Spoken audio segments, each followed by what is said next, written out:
ইমাম শাফির মযহাব হচ্ছে কোনো বাচ্চা যদি পেটে রেখে মা মারা যায় তাহলে ওই বাচ্চা সহ মাকে দাফন করতে হবে, যেহেতু মা তার পেটে বাচ্চা থাকা অবস্থায় মারা গেছে, বাচ্চা প্রসব করে নাই।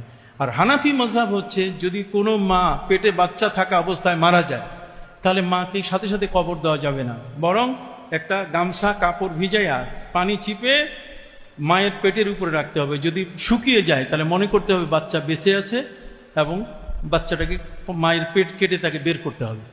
তাই দুইজনের মযহাব, দুইজনের মাসলা কি হলো? দুই রকম না।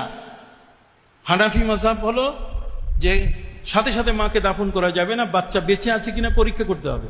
আর শাফি মযহাব হলো পরীক্ষা টরীক্ষা দরকার নাই, মা যখন পেটে থাকা অবস্থায় বাচ্চা মারা গেছেন মা, তখন আর এই বাচ্চা নিয়ে কোনো চিন্তা করা যাবে না। হযরত আবু জাফর তাহাবী মায়ের পেটে মা মারা গেছেন, মা মারা যাওয়ার পরে এখন তার দাফনের ব্যবস্থা শুরু হয়ে গেছে, গোসল ইত্যাদি। তখন হানাফি মযহাবের একজন মহিলা এসে বলছে যে আমাকে একটু সুযোগ দেন, আমি একটা পরীক্ষা করি। কয় কিসের পরীক্ষা? কয় আমি একটা কাপড় ভিজাইয়া পানি চিপে আমি মায়ের পেটে দেবো, শুকায় কিনা, যদি শুকায় তাহলে বাচ্চা বেঁচে আছে, তাকে বের করতে হবে। কয়তো ভালো কথা। দেখো, পজিটিভ সাইড তো মানুষ সবসময় পছন্দ করো।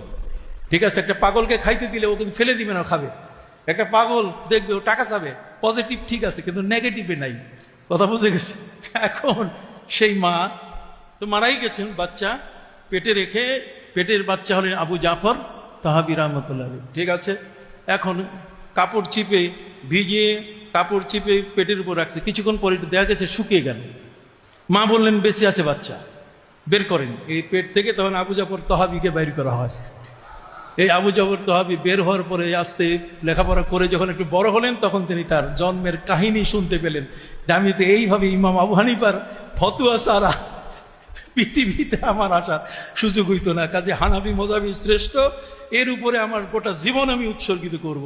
এবং তার উপরে ভিত্তি করে তিনি শারহ মানিল আসার, শারহ মুশকিলিল আসার, এই হাদিসের গ্রন্থ চারখানা তিনি লিখেছেন। তার উদ্দেশ্য হলো তিনি হানাফি মযহাবের ব্যারিস্টার হয়ে গেছেন।